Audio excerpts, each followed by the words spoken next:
You got to accentuate the positive. Wow, I feel good. A little bit of feel good goes a long way. You're listening to Karen Swain, teacher of deliberate creation, accentuating the positive, showing you a way to a better life. Accentuating the positive, it's not just fad, it's sanity. Who in their right mind would accentuate anything else? Clap along if you feel like that's what you want to do. So he completely transformed his life, and now he's an alchemist and an abundance coach. And he sent me his bio, and I was like really fascinated to hear his story. Like, how did you do this? Because I think that as we share our stories, we really learn from other people's stories. I had a client a couple of days ago, and she put me onto another channeler who was an Australian channeler, a girl called Rebecca. I can't think of her last name at the moment. So I was listening to her channeling, and I loved what she was saying. But I was discussing with my client that, you know, when you hear channeled information, it's such profound, exalted wisdom, and your heart sings and your mind says, yes, yes, this rings true to me. Yes, yes, yes. But there's this stream of knowledge and stream of information. And I don't know, for most people, or anyway, for me, it's hard to actually retain. It's hard to remember what people say. I remember when I was young, I read many, many books. Wayne Dyer was one of them, and he was very instructive. He was a teacher and a channeler too. Not that he said he was channeling at the time, but he was. And he would be very instructive. And I would read this stuff and go, yes, yes, yes. And I'd shut the book. And could I remember any of it? No. Unless you actually participate in the knowledge, unless you actually apply the knowledge to yourself, do you actually remember what you're reading, or you apply it as the wisdom and you embody it in your life. But story, when you're presenting podcasts or even books or blogs, story is a way that the human mind has the ability to remember knowledge. I remember with Wayne Dyer, so I read not all his books because he wrote a lot of them, but a lot of his books, and my heart sang and my mind said yes. But could I remember any of the knowledge unless I started to absolutely apply it to my life? But when I read his story of searching for a father that he never knew, because I think the father left when he was about 2, and the family was that he was a drunk, and he grew up hating a man he never knew. And then he was like in his late 20s or 30s, I think, and he decided he wanted to find his father and talk to him.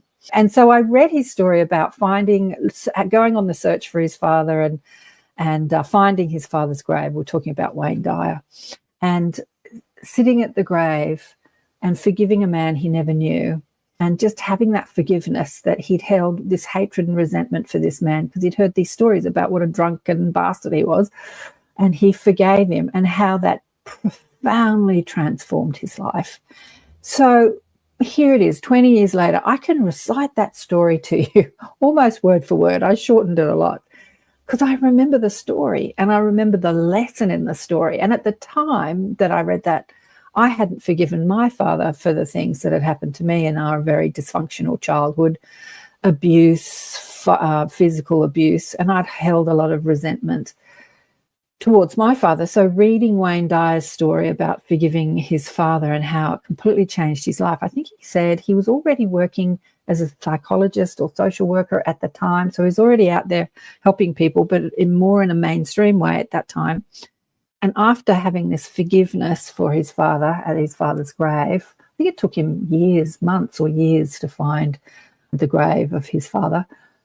He said that he wrote this profound book, which became a bestseller in a matter of weeks. He started channeling, basically. He started to open, like when he unlocked the hatred in his heart, he started to open to a spiritual wisdom that started to flow through him. And then, the rest is history, as we say. He went on to become one of the biggest and best spiritual teachers of our time.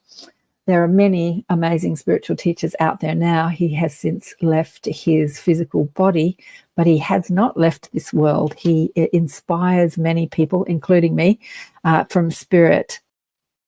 What are you saying here, Alicia? Similar to biblical parables when remembering messages. Yeah, exactly. Alicia is saying that, the Bible, although I haven't read it in this lifetime, I think I probably did in many other lifetimes. I think I was a part of it, actually. Yeah, they disseminate the wisdom through parable, through story. And so this is what we attempt to do, or I attempt to do on the show, is to have people on the show to share their stories. When you hear people's story of transformation and overcoming, it really sinks, it really sinks in. You hear your own story and other people's story because of the principle of oneness and unity. We are all one. We are all one source. We come from the same source energy, living diverse lives. But when we listen to somebody's story, we hear our own story in their story, even if it's completely different. This is why Hollywood and soap operas are so popular.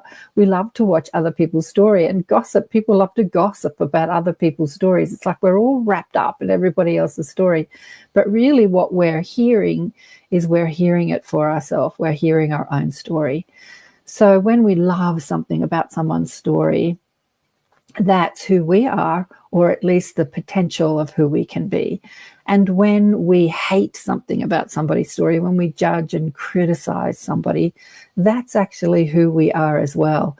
What resonates in another person's story is active in our vibration, is an active energy in our vibration.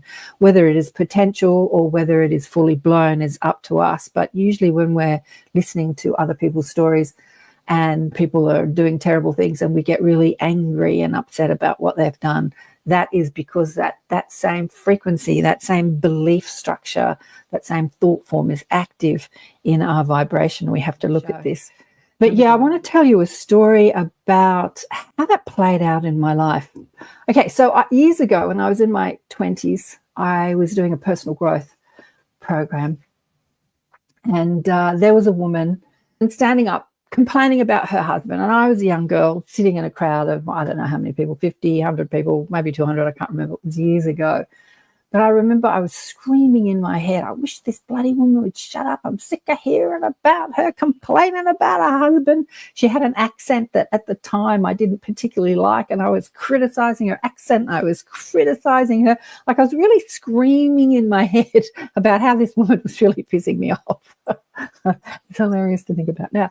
And you know, when you get really upset about something, how it so drains your energy, especially when you're angry and frustrated at someone. Anyone, it can be, anyone, a politician, someone that's done wrong by you. Anyway, lunch, we had the lunch break. I remember sitting at lunch and I was absolutely exhausted because I had been so critical of this poor woman in my head. And I remember asking myself this question: why am I so upset about this woman? She's just another participant who's trying to sort her all out. She's asking questions about her relationship because she's having problems in her relationship and she's trying to understand. And so she stood up about 3 or 4 times and asked questions in a group. And she stood up bravely, took the microphone and asked personal questions in front of all these people. Why was I so upset? Why did that trigger me so much?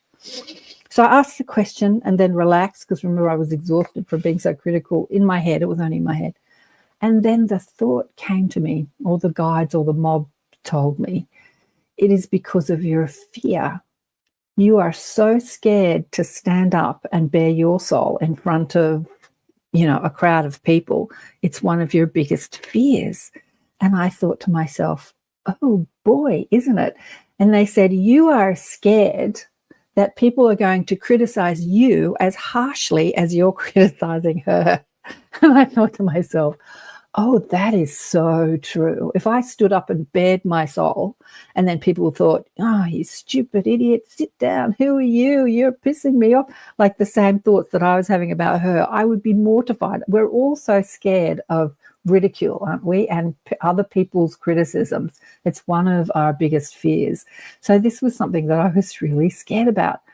And I remember thinking I was too shy or too scared at the time after lunch to stand up and speak. There was just no way that I would have put my hand up and even asked a question, not just bearing my soul, but even asked a question. And I thought, this is so true. I'm criticizing this poor woman because of my own fear of my own criticism coming back at me. And it was a profound epiphany for me at the time. I think I was, how old was I? Early 30s I was.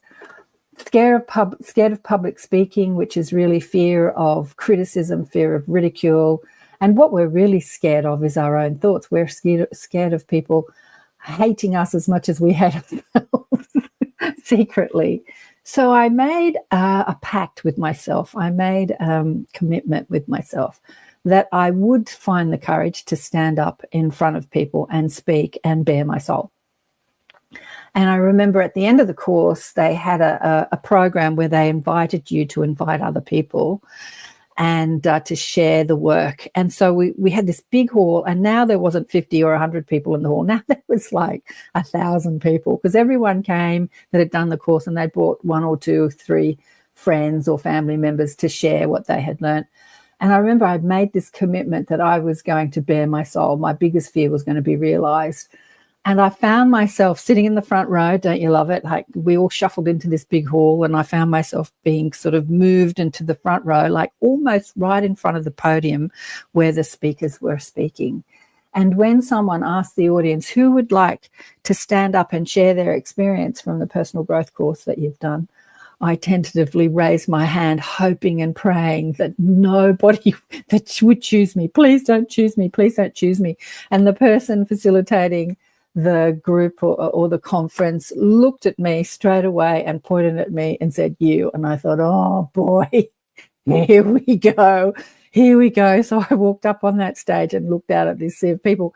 And there were some celebrities in the audience too, which I thought was really interesting, which was also even more scary. I don't know why.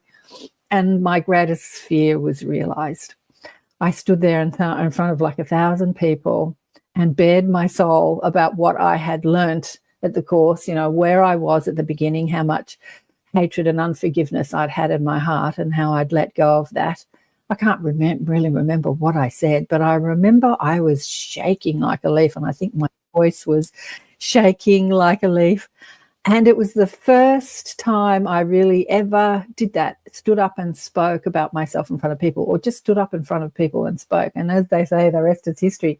Even at school, when we had to stand up and read out of the book, I don't know if that still happens in school, I would actually stay home when that class came around because I didn't want to stand up and read the book.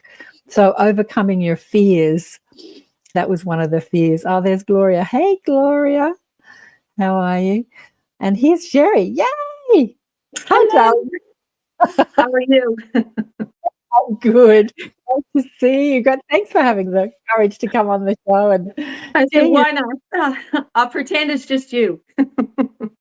Just me. You're only talking to me. A couple of the gals online. That's nobody else.